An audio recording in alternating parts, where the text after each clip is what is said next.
Hello everyone, welcome back on my YouTube channel. Advertising management में आज की slide में हम जो टॉपिक डिस्कस करेंगे वो है factor affecting advertising budgets. Means to say what are the main factor which affect advertising budget. ठीक है, कौन कौन से ऐसे मेन फैक्टर्स होते हैं जो एडवर्टाइजिंग बजट को अफेक्ट करते हैं। Whenever you are taking decision about your advertising budget, what kind of factor you have to consider. So वो फैक्टर्स हम डिस्कस करेंगे हमारे आज के सेशन में। सो let's cover factors affecting advertising budget. Again I am explaining what is the meaning of budgeting, advertising budgeting, so easily you can understand about that factors, किस तरीके से factors affect कर रहे हैं आपके budgeting decisions को, या फिर हम ये कह सकते हैं कि भी कौन कौन से points हैं जो which must be considered whenever a manager doing planning about advertising budgeting. Okay, so let's cover. An advertising budget is an estimate of a company promotional expenditure over a certain period of time. ठीक है, advertising budget है क्या? Advertising budget क्या है? Expenditures है, expenditures related to company promotional activities.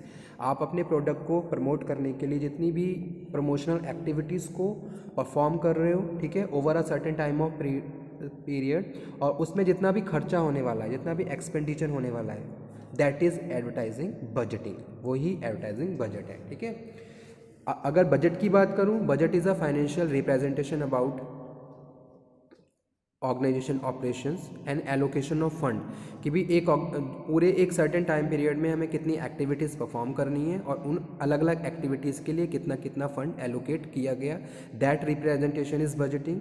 ठीक है, here I am talking about advertising. तो एडवर्टाइजिंग से रिलेटेड जितनी भी एक्टिविटीज़ परफॉर्म करनी है और अपने प्रोडक्ट को प्रमोशन करने के लिए जो भी आप एक्टिविटीज़ डिसाइड कर रहे हो, दैट इज़, और उनके लिए जितना भी फंड चाहिए, that is advertising budgeting. More importantly, it is the money and company is willing to set aside accomplish its marketing objectives. Okay, तो जितने भी हमारे मार्केटिंग ऑब्जेक्टिव्स होते हैं उनको अचीव करने के लिए और उनको प्रोसीड करने के लिए, अचीव करने के लिए जो हम जितनी भी एक्टिविटी प्रोसीड करते हैं और उनके लिए जितना भी फंड चाहिए, दैट इज़ एडवर्टाइजिंग बजट। ठीक है, now we are moving on main factors of advertising budget. So main कौन कौन से मेन फैक्टर्स होते हैं? सबसे पहला है competition level. So if there is a high competition level in the industry in which company operates, then the advertising budget would be required to be sent higher aside. ठीक है, आप ये देखिए कि भी मार्केट में कंपटीशन कितना है। अगर हाई कॉम्पिटिशन है तो आपको हाई एफर्ट्स यूज़ करने पड़ेंगे, डिफरेंट प्रमोशनल टेक्निक्स को यूज़ करना पड़ेगा ताकि बेटर तरीके से आप अपने प्रोडक्ट को इंट्रोड्यूस कर सको कस्टमर को। ठीक है, अगर मार्केट में कंपटीशन लो है तो आप अपना एडवर्टाइजिंग बजट थोड़ा रिड्यूस कर दोगे। ठीक है, क्योंकि आपको पता है यू आर अ बेस्ट आप खुद भी एक बेस्ट कॉम्पिटिटर हो दूसरों के लिए। ठीक है, और आपका मार्केट शेयर भी बहुत ज़्यादा है, बेटर तरीके से आपका प्रोडक्ट स्टेबल है, उसका एक बेस बना हुआ है।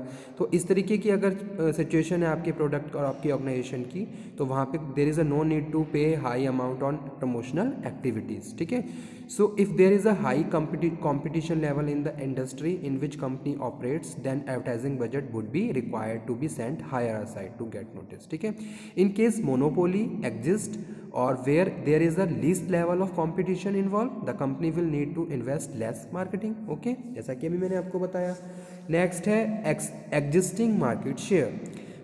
सो first of all you have to analyse आपका मार्केट शेयर कितना है। ठीक है, a company having a lower market share will require spend more money. अगर आपका मार्केट शेयर कम है तो आपको ज़्यादा पैसा खर्च करना पड़ेगा प्रमोशनल एक्टिविटी के लिए, ताकि आप टारगेटिंग पोजिशनिंग प्रॉपर कर सको। कस्टमर को नहीं पता आपका प्रोडक्ट क्या है। ठीक है, आपका मार्केट शेयर डाउन है तो आपको क्या करना पड़ेगा? अपने प्रोडक्ट को प्रमोट करने के लिए अपना जो एडवर्टाइजिंग बजट है वो बढ़ाना पड़ेगा। ठीक है, you have to perform different promotional activities.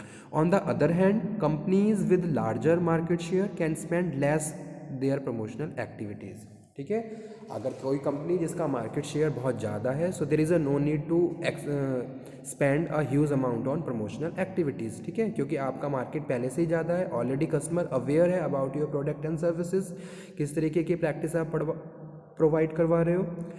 Goodwill आपकी बहुत अच्छी है, मार्केट में आपकी रेपुटेशन स्टेबल है, so there is a no need to spend more money on advertising. तो आपका मार्केट शेयर क्या है, आपका बजट क्या हो जाएगा, रिड्यूस हो जाएगा। ठीक है, तो यानी कि जो मार्केट शेयर है ये भी इंपॉर्टेंट फैक्टर है जो बजट के डिसीजन को इन्फ्लुएंस करता है। ओके, नेक्स्ट वन जो फैक्टर है वो है stage of product life cycle. तो यहाँ पे मैं बात कर रहा हूँ आपकी प्रोडक्ट की। जैसे कि अगर आप कोई भी प्रोडक्ट प्रोड्यूस कर रहे हो, ठीक है, तो सबसे पहले आप इंट्रोडक्शन की स्टेज होती है, फिर ग्रोथ की स्टेज होती है, फिर मैच्योरिटी की स्टेज होती है, फिर डिक्लाइन की स्टेज होती है। सो जो ये अलग अलग स्टेजेस हैं वहाँ पे अलग अलग रिक्वायरमेंट्स होती है फंडिंग की। ठीक है, तो जो पीएलसी है, PLC of product, it also influence and change put a impact on advertising budget. It is well known fact that in the initial introduction stage and growth stage a product or services more amount would be required. ठीक है, तो जैसा कि हमें पता है starting में हमें ज़्यादा पैसा खर्च करना पड़ेगा। कोई नया प्रोडक्ट आप मार्केट में लेके आ रहे हो तो आपको वहाँ पे ज़्यादा एफर्ट्स यूज़ करने पड़ेंगे, बेटर तरीके से आपको different techniques use promotional activities perform करनी पड़ेंगी, तो वहाँ पे आपको ज़्यादा पैसा चाहिए, तो आपका बजट वहाँ पे बढ़ जाएगा। ठीक है, इनिशियल स्टेजेस की बात कर रहा हूँ मैं, इंट्रोडक्शन और ग्रोथ की स्टेज। ठीक है, so more amount would be required for advertising, while in the latter stages of the product life cycle the need advertising will decline. ठीक है, तो उसके बाद की जो स्टेजेस हैं, फिर जब एक बार आपका प्रोडक्ट स्टेबल हो गया, मैच्योरिटी पे पहुंच गया है, तो वहाँ पे there is a no need, again I am saying कि भाई ज़्यादा पैसा खर्च करने की ज़रूरत नहीं है प्रमोशंस पे। ठीक है, तो आपका जो बजट क्या हो जाएगा वहाँ पे कम हो जाएगा।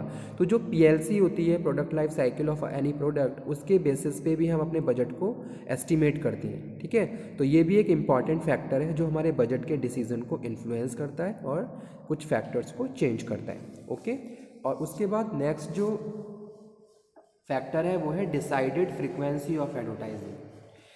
Advertising budget will also depend on how frequently a company wants to run its ad. ठीक है, आप कितने जल्दी अपनी एडवर्टीजमेंट करवा रहे हो। ठीक है, अगर आपने कोई भी एक एडवर्टाइजिंग एजेंसी को हायर किया, ठीक है, तो आपका एड कितने टाइम पीरियड के बाद रिपीट हो रहा है, और रिमाइंडर एड्स, तो ये सारी चीज़ें भी हमारे जो बजट है उसको इन्फ्लुएंस करती है। तो कितनी फ्रीक्वेंसी है आपकी एडवर्टीज़मेंट की, जैसे हम न्यूज़पेपर में कोई भी एडवर्टीज़मेंट करवाते हैं तो वहाँ पे जो चार्जेस होते हैं वो डेज़ के हिसाब से होते हैं कि भाई आप एक दिन के लिए पब्लिश करवाना चाहते हो, आप 2 दिन के लिए, या फिर आप पूरे हफ्ते के लिए।